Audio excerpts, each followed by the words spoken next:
I'm Erin Lawler Patterson, the Goodness Chick. I'm an addictions counselor, motivational speaker, author, and parent coach. Join me on the journey of navigating the joys and pitfalls of life, addressing parenting, giving back, mental health, addiction, and relationships. If it takes a village, then join me as one of those villagers. Villagers wanted. One of the most perfect description of character that somebody had given me years ago was what you are when nobody's looking. And I think most of us, if you're listening to this, you're hoping that you're a person of strong character. We hope to raise kids who are people of strong character. And character, by definition, I would say has about 12 different components. I'm going to focus on four today that I believe are really groundbreaking foundation pieces of us being strong in character, our kids being strong in character, our loved ones being strong in character. And really when it comes to having strong character, I'm going to use the word about 97 times today, it's not something that like most of us are born with. And I believe when we try to instill, we'll say, character in our kids with whatever angle we want to go with that, a lot of times, we try to tell them how things should be. We try to instruct them with our words. And when I'm going to kind of shout out to you today is our words are going to kind of take a seat on the back burner today and be replaced by our actions, because actions go really far in life. And I am going to kind of coin this like under the radar life lessons that are building blocks in establishing strong character in both ourselves and our kids. The four that I'm going to rock out with is be selfless, do what's right, be kind, and be a communicator. Sounds simple enough. Well, I'm going to break these puppies down. The first one being selfless. So we could tell our kids it's not okay to be selfish. And I want you to be a selfless human being. Well, that's only going to be met with an eye roll. And if doesn't even your words make its way through their ear lobes, you're stonewalled. And using life to teach lessons that are right in front of us is just awesome. And something I think we can kind of fall short on if we're not aware of the life lesson opportunities that are before us. So I'll give you an example. I was snowed in for like essentially 4 days. Home in our PJs, hot chocolate, chilling out. We can use that 4 days to kind of just do our own thing. But when, my family taking some time, I'm like, dude, we're stuck in our house. I kicked an email to a bunch of staff members that I work with saying, hey, let's get pumped. We have some needs. Let's go through our stuff and finding a few things that you don't wear, maybe you don't use anymore. Putting on some fun music and making it enjoyable. So what does that mean? It's one small action that not only are you aware of, but you're sending a really solid, clear message to your kids of like, there's more to life than us. And when we're allowed to be selfish, and it's like, okay, using a conversation to say, where are these clothes going? Where are these shoes going? Where are these towels going? They're receiving a message that is so important. And it really can't be a one-shot deal. It's using opportunities to just be selfless. And a lot of times we're just not. You have an extra jacket and one of your kids has a friend over and hey, snag a jacket. It's little kernels of goodness that go really, really far. Being a selfless person is not something that is common innately if it's not honed in on for most of us, especially for a young person. So all these little messages go so far. My second one, doing what's right, sounds really simple. It's really not. Going back to what character is, doing what's right when nobody's looking. And if you really think about that in different times in your life, whether it's you're at work and you're doing you said you left later than you really did, or I don't know, there's a million different examples, but it's not innate. It just isn't. And setting examples, when I tell you this one is so important, by actions and not words. Our kids are watching. Our colleagues are watching, our friends are watching, and if we, so many people are full of squishy words and do not connect the actions. So example, so when someone gives you too much change back, you're at a restaurant, it's returning what's not yours. It's not yours. Give it back. And let it be verbalized, not for the restaurant to hear, but your kids to hear. I'm giving this back. Let your kids see this. Being honest, doing what's right in a situation is so important. You get pulled over for speeding, dude. It's a bummer, but take ownership. All right, been there. I at this point, it's been a while since I got in a ticket, and I just kind of super deserve one. Knock on wood. But taking ownership, we're very quick to shift blame at whatever age we are, but doing what's right goes really deep. And I'm amazed. I guess I shouldn't say this, but I'm often sometimes like shocked or left in awe at sometimes where some basic doing what's right, that it becomes kind of easier to doing what's convenient, and doing what is best for you. And when we put our actions with our words with what is right, and that goes so far. I'm going to give you an example. A number of years ago, my sister Jess and I, we were in London, and we spent, I guess, about a week in London. And one of the nights we were there, we are heading to go see a musical. So we're walking down the street, and it was probably about dusk. So it wasn't super early, it wasn't super late. And there was probably, I'm going to say 15, 20 adults huddled in a fairly large circle. And there was a lot of commotion in the middle. And we were like, what's going on? So we both kind of popped our heads through this circle, and mind you, there were men, women, there were younger kids in this, we'll say, audience, and there were two probably early 20 somethings in the middle of the circle, and this one girl was obviously under the influence of something, beating the living heck out of this other girl. She was literally on top of her, like scraping her, punching her. The girl that that is underneath is like screaming. And I'm like, I spent probably 1.2 seconds just like aghast, like looking around me, and like nobody's doing anything. Nobody, they're just staring. What was more convenient was to stare, not to do anything, and to be a spectator, if you will.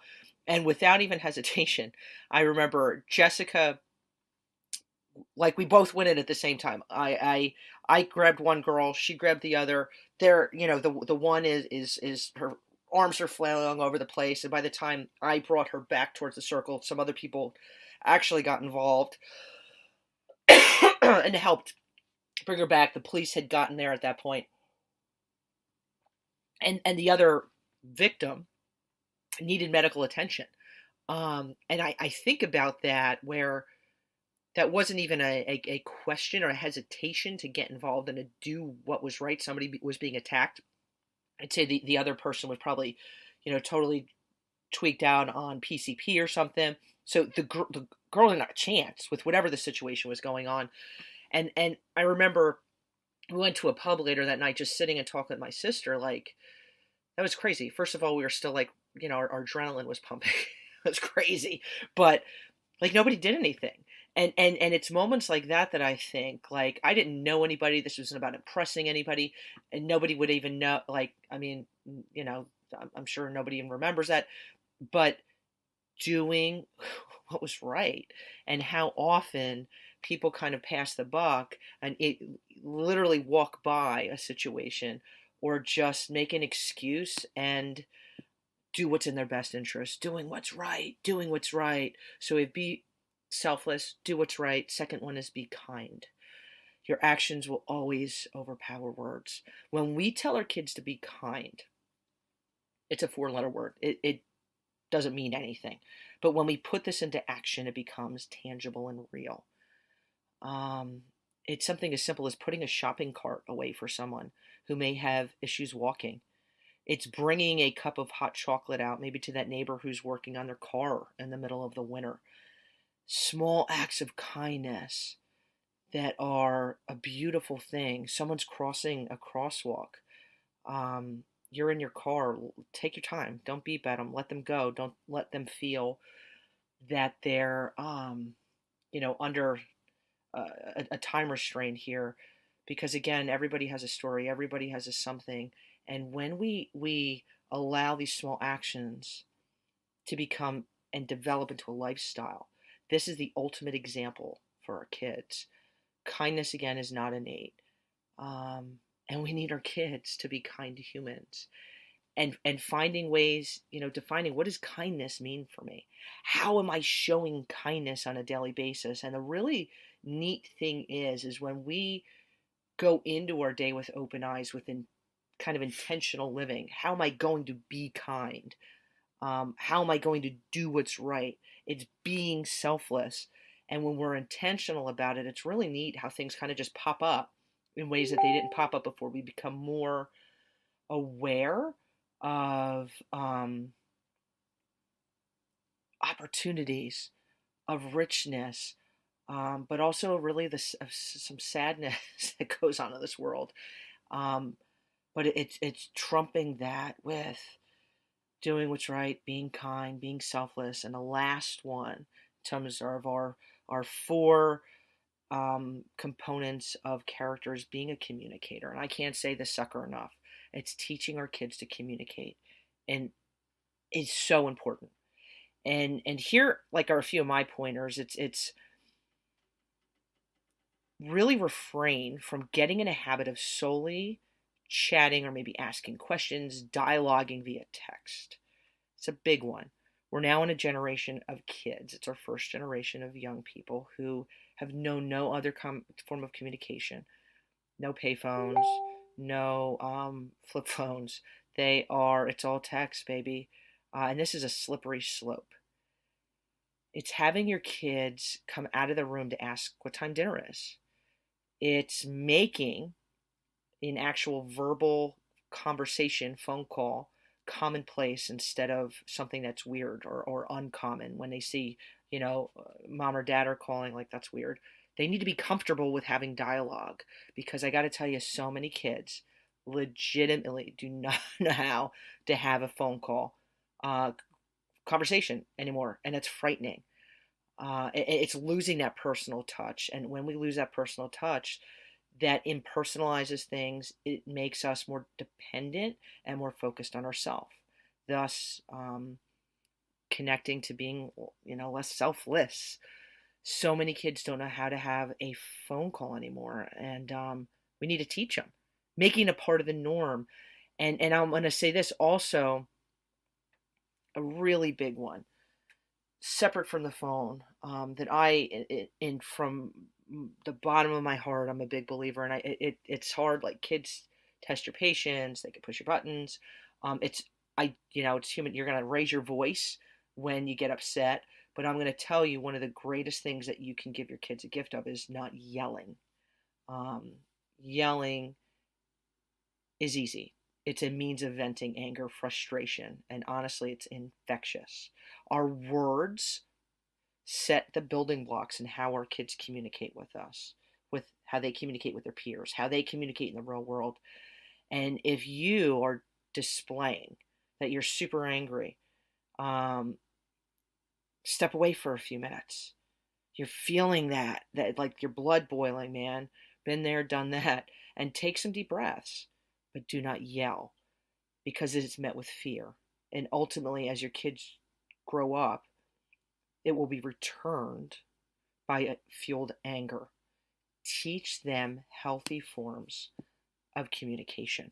It's so important. Communication is so important when we're contending against a world with so much anger, so much frustration, so much sadness, with so much isolation with their cell phones. Dude, we got our work cut out for us, but we can do it. And these four components of character are so critical, and so weigh heavy in making a strong character be a reality. So it's be selfish, do what's right, be kind, be a communicator. Think about those, write things down, give yourself ways in which I can make this happen. Um, this stuff is super important. I hope you got something out of today. I want to encourage you. I'm a big believer where it's encouraging one another. It's keeping up with all the craziness that can be going on when it comes to raising kids. If you haven't already, please jump on Goodness Chicks Facebook page. Jump on, jump on, jump on. I'm on there daily. Subscribe to the newsletter, dude. It's free. I send weekly updates, um, insights on things that just come right to your inbox, man. Ask me questions because, again, like we started with, it takes a village. Don't go at it alone. Rock it out. Have a good week. Peace, love, and goodness. If you enjoyed today's show, I encourage you to subscribe to Goodness Chicks podcast and pass it along to your friends. I hope you enjoyed today's episode and have a great day.